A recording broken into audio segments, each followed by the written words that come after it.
月照商人でやっぱり中で逃げる人が死んだ。月照商人と薩摩のに飛び込んで結局自分だけで守ったと忍びないということを書いてある。ちょっとなんか会話がバチャバチャ。この口がつながっているって書かれる方だったんだな。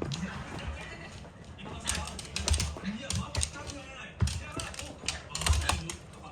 そこ行ってみる。あそこ行ってください。どうぞ近くに。はい、申し訳ない。月照は実に海鮮の人物と思うのである。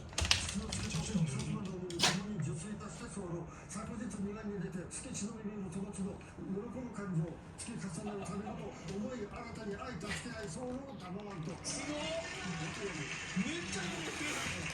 86歳から特殊能力が答え合わせの形が全然ちゃう。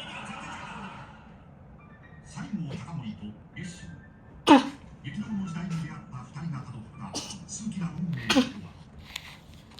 1853年アメリカの黒船が来航し平易に開国を迫られた江戸幕府はその対応に右往左往。